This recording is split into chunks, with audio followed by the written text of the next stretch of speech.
어제까지 코로나19 백신 접종을 받은 사람은 약 190만 명, 인구 대비 접종률로는 3.66%입니다. 더불어서 지금까지 누적 이상 반응 신고는 12,000건입니다. 이런 상황에서 40대 간호조무사가 백신 접종 후에 사지마비 증세를 겪은 일이 알려졌는데 문재인 대통령이 지원 방안을 검토하라고 지시했습니다. 관련해서 리포트 보고 얘기 시작하겠습니다. 백신을 맞고 사지마비 증세가 나타나 입원한 간호조무사의 남편은 일주일에 400만 원씩 나오는 치료비와 간병비가 막막하다고 호소했습니다. 정부는 관련 서류를 제출하면 인과성 심의를 거쳐 보상금 지급을 결정하지만 소요 기간만 최대 120일입니다. 그것도 치료가 끝난 다음 일괄 청구하는 방식이라 남편은 아직 서류 제출조차 하지 못하고 있습니다. 심의에 들어가도 국가 보상을 받으려면 백신으로 사지마비가 왔다는 인과성을 밝혀야 하는데 의학적으로 이를 증명하기는 쉽지 않습니다. 이런 사례 보고는 외국에서도 있었습니다. 다만 아직까지 인과성에 대해서는 인정된 케이스는 현재까지로는 확인되지 않은 걸로 현재 나오고 알고 있습니다. 이에 문재인 대통령은 의학적 인과관계 규명에는 시간이 걸리겠지만 그와 별도로 치료비 지원 등 조치들이 신속하게 이뤄지도록 세심하게 살피라고 지시했습니다. 한편 경남 하동군에서도 20대 공무원이 아스트라제네카 백신을 접종하고 팔과 다리 등 신체 일부가 마비되는 뇌출혈 증상이 나타나 수술을 받은 것으로 알려졌습니다. 이 공무원은 지난달 16일에 백신을 맞고 다음 날 출근을 하지 못할 정도로 몸 상태가 나빠져 하루 결근을 한 뒤 다음 날부터 정상 출근했습니다. 하지만 3주 뒤 두통과 함께 팔다리 저림과 마비 증상이 나타나 전남대병원에서 수술을 받고 회복 중인 것으로 전해졌습니다. 보건당국은 해당 공무원이 백신 접종 전 기저질환은 없었다며 증상이 백신 접종과 연관이 있는지 확인하고 있다고 밝혔습니다. MBN 뉴스 김봄입니다. 네, 리포트에 나온 내용들 정리해보면요. 40대 간호조무사가 아스트라제네카 접종 19일 뒤에 사지마비 증세가 찾아왔고요. 20대 공무원도 이 아스트라제네카 접종 3주 뒤부터 뇌출혈 증세가 있어서 수술을 받고 치료 중에 있다라는 게 리포트의 내용이었습니다. 윤지영 기자, 네. 이렇게 보니까 아스트라제네카 백신이 이렇게 좀 젊은 층한테 계속해서 반응이 좀 나오는 것 같아요. 네, 맞습니다. 이 심각한 부작용 의심 사례가 계속해서 나오면서 이 아스트라제네카 백신 접종에 대한 국민들의 불안이 확산하고 있습니다. 특히 사지마비 증세를 보인 40대 간호조무사의 남편의 경우 이 국민청원을 올리면서 안타까움을 자아내고 있는데요. 이 청원 내용에 따르면 최대 1년 정도 재활과 치료를 병행해야 하는데 이 기간 동안에 치료비와 간병비 등으로 일주일에 들어가는 돈만 무려 400만 원이라고 울분을 토했습니다. 일주일에 400만 원이요? 네, 아내의 경우에는 우선 접종 대상자였기 때문에 이 백신 접종을 거부할 수도 또 어떤 백신을 접종할지를 선택할 수도 없는 상황이었다는 점을 강조했는데요. 특히 보건소의 사정을 얘기를 하니까 치료가 모두 끝난 다음에 일괄 청구를 해라. 그러면 심사를 하기까지 120일 정도가 걸린다라는 답변을 들었다는 겁니다. 네. 또 질병청의 경우에는 조사를 해갔지만 감감무소식이라는 얘기도 전했는데요. 결국에는 막대한 치료 비용을 이 간호조무사와 그 가족이 감당을 해야 하는 상황에 놓이게 된 겁니다. 이 논란이 커지면서 문재인 대통령은 앞서 리포트에서 보신 것처럼 직접 간호조무사에 대한 지원을 검토하라고 지시를 한 상황이고요. 이 뇌출혈 증상을 보인 20대 공무원의 경우에는 보건당국은 이 백신 접종 전에 기저질환이 없었다면서 이 접종과의 연관성을 확인 중이라는 입장만 현재 밝힌 상황입니다. 이수아 기자, 이 40대 간호조무사 지금 이제 질병청이 조사를 하는데 이게 시일이 오래 걸리잖아요. 네. 그런데 이제 막대한 비용은 들고 그러다 보니까 산재 신청을 먼저 한 걸로 알고 있거든요. 이 네. 부분은 어떻게 지금 진행이 되고 있어요? 예, 정리를 해드리자면 이 간호조무사 남편인 A 씨가 국가보상까지는 시간이 좀 걸릴 것으로 예상을 하면서 그렇다면은 산재 신청이라도 좀 해야겠다. 이 지푸라기를 잡는 심정으로 근로복지공단에 찾아갔는데 네. 이 백신 후유증으로는 산재 접수는 안 된다는 답변을 받았다는 겁니다. 안 된다, 산재 신청이. 그래서 논란이 커지면서 이 근로복지공단에서 해면에 나섰는데 직접 들어보시죠. 저희 직원이 산재가 안 된다고 했다거나 뭐 어렵다고 했다거나 그런 말씀을 드린 적은 없고요. 그 남편분한테 신청 원하시면 뭐 신청을 하시면 된다라고 안내를 했지. 요약해보자면은 산재 신청이 안 된다고 말한 적은 없고 원래 절차대로 의사 진단서와 필요 서류를 가져오면 신청은 받아주겠다. 뭐 이런 식으로 안내를 했다는 겁니다. 네. 이 문제는 이상 증세가 코로나 백신의 부작용이라는 점을 이 진단, 인과관계를 진단해주는 의사가 어디 있냐. 이게 이제 A씨의 주장인데요. 거의 처음 있는 사례인데 무조건 절차에 따라서 이 형식적인 응대만 했다는 거죠. 그러면 신청은 된다 쳐도 이번 사례가 산재로 인정받을 수 있느냐 이건 또 다른 부분인데 그렇죠. 이 공단은 조금 애매한 답변을 내놨습니다. 업무상 질병 인정 기준과 절차를 따른다고 했는데 이 절차 또한 상당한 시일이 소요될 예정이거든요. 그래서 당장 도움을 주기에는 어려울 전망입니다. 이 백신 접종과 관련해서요. 이 문재인 대통령이 지난 신년 기자회견이죠. 여기서 백신 접종 후에 심각한 부작용이 있을 경우에 정부에서 책임을 지겠다면서 국민들을 안심시키기도 했습니다. 당시 발언 듣고 오겠습니다.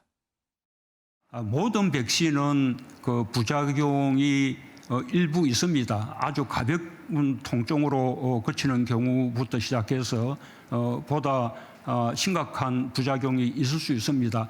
그런 경우에 우리 그 한국 그 정부가 전적으로 부작용에 대해서 책임을 지게 됩니다. 그 부작용에 대해서 정부로부터 보호받지 않고 개인이 맞으면 피해를 이렇게 그냥 일방적으로 입게 되는 일이 있지는 않을까 이런 염려는 전혀 하시지 않아도 됩니다. 소정치 위원님, 지금까지 백신과 관련한 이상 반응 신고가 10,000건이 넘었어요. 그런데 여기서 백신과 연관성이 밝혀진 거는 아직은 한 건도 없습니다. 지금 40대 간호조무사, 20대 공무원 사례들도 있는데 이 문제를 좀 어떻게 좀 풀어야 할까요?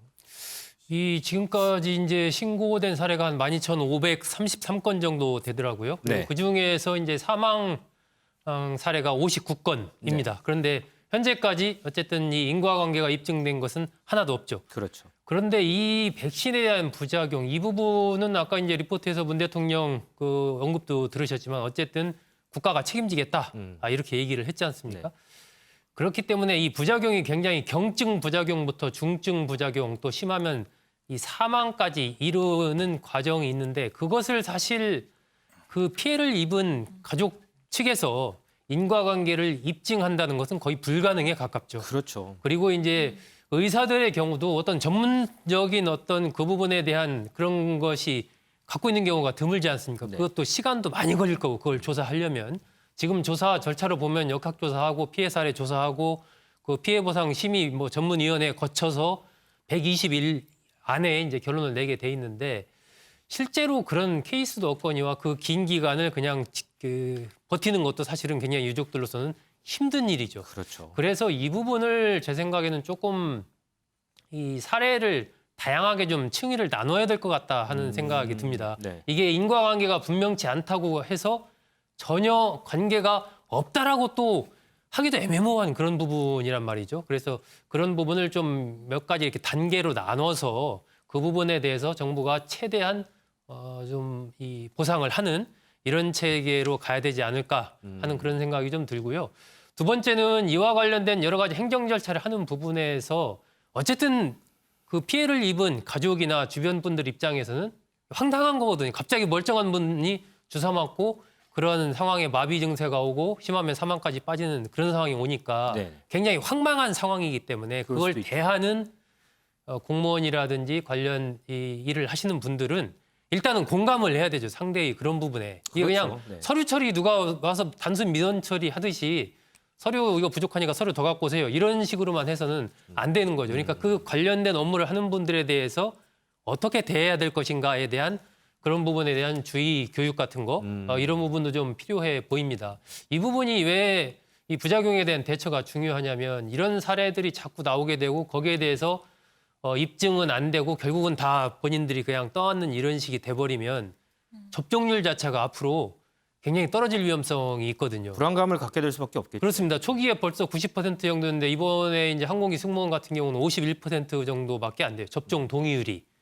예, 점점 불안감이 커지면 접종 동의율이 낮아지기 때문에 그러면 집단 면역 형성도 정부 목표대로 11월까지 하는 게 더 어려워질 수가 있는 거죠. 네. 예, 그렇기 때문에 이 부분에 대해서 조금 더 적극적이고 구체적인 그런 로드맵, 그런 계획을 좀 세울 필요가 있어 보입니다.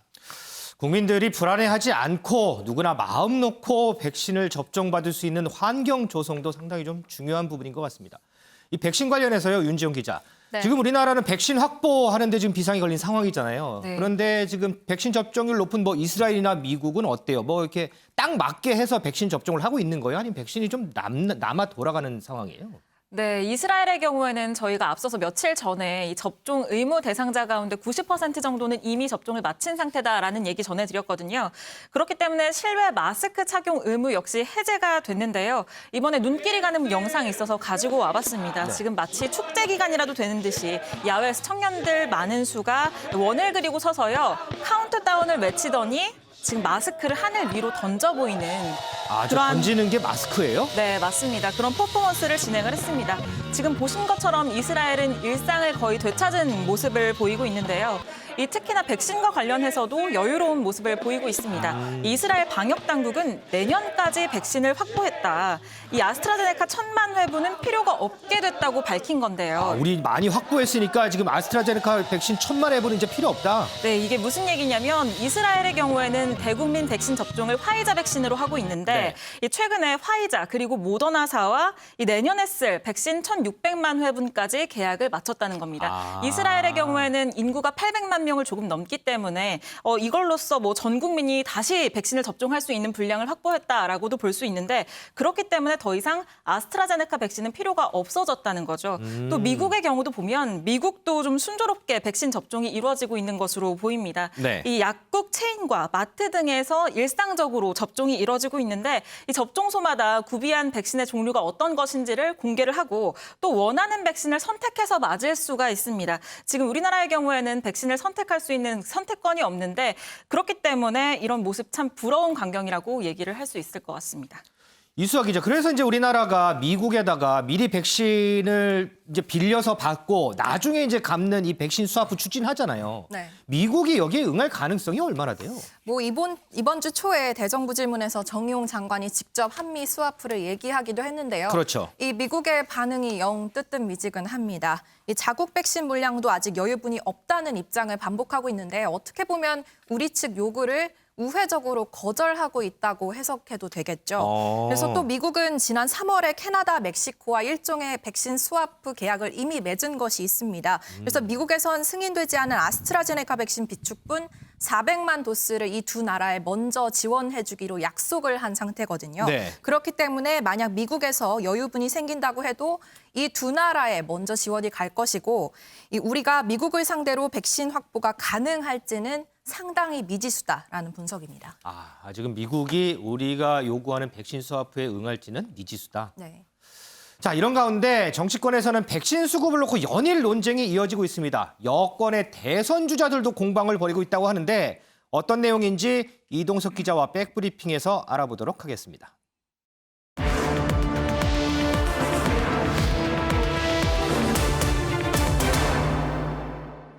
이동석 기자, 여야가 이 백신 수급 놓고 공방을 벌이는 거는 봤는데 여권 내 대권 주자들끼리 공방 벌이는 거는 처음 보거든요. 어떤 내용으로 공방을 벌여요? 네, 그렇습니다. 스푸트니크 V를 불리는 러시아 백신 도입을 주장한 이재명 지사의 발언 모두 기억하실 겁니다. 네. 바로 러시아 백신은 국내에서 위탁 생산이 가능해 안정성이 확보된다면 값이 싸고 구하기도 쉬운 하나의 대안으로 떠오를 수 있다. 이재명 경기지사의 발언이었는데요. 네. 이를 놓고 정세균 전 국무총리가 다른 의견을 내놨습니다. 바로 두 여권 대선 주자들이 다른 목소리를 낸 건데요. 정세균 전 국무총리의 발언 함께 들어보시겠습니다. 국민들께서 어떻게 생각하실까요? 현재 이제 아스트라제네카와 화이자 백신을 접종받고 계신데 네. 국민들께서 그 둘 중에도 지금 선호가 좀 있으시거든요. 네. 그런데 아마 러시아 백신의 경우에는 더 심할 수도 있다. 그렇게 하는 그런 판단도 있고요. 네. 또 아마 그런 말씀을 청와대에 하시기 전에 정부에 좀 상황을 좀 물어보셨으면 좋았을지 않았을까. 네, 국민이 러시아 백신에 대해서 어떻게 생각하는지 알 수 없고 정부가 이미 러시아 백신에 대해서 조사에 착수했다니 이재명 경기지사의 발언은 부적절했다는 건데요. 그러면서 러시아 백신 도입 주장에 대해서는요. 현재 시점에서 적절치 않다면서 반대 의견을 분명히 했습니다.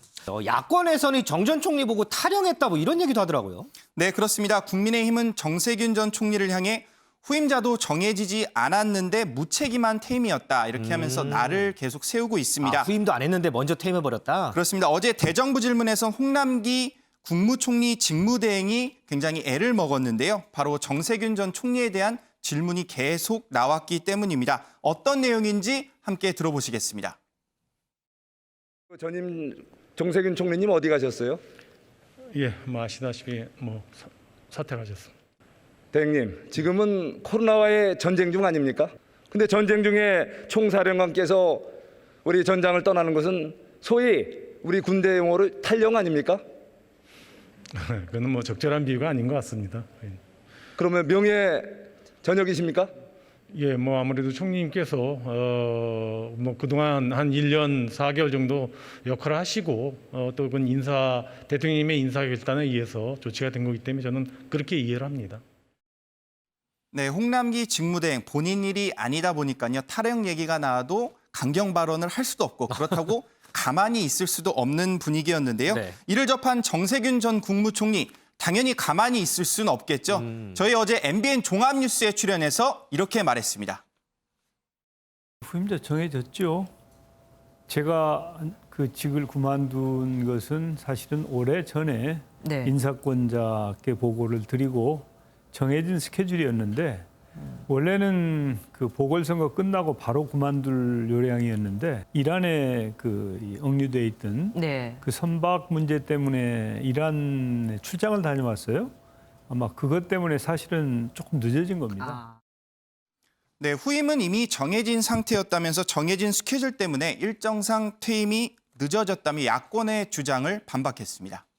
자, 잠깐 이제 딴 얘기를 하긴 했는데 이제 어쨌든 이제 백신은 백신이고 한 가지 더불어서 지금 오세훈 서울시장이 주장했던 자가 검사 키트 이 부분도 한동안 이슈였잖아요. 그렇습니다. 이 문제는 어떻게 돼가고 있어요? 일단 여전히 갈 길을 못 찾고 있는 것 같습니다. 자가 검사 키트에 대해 이번에는 유은혜 교육부 장관이 나섰는데요.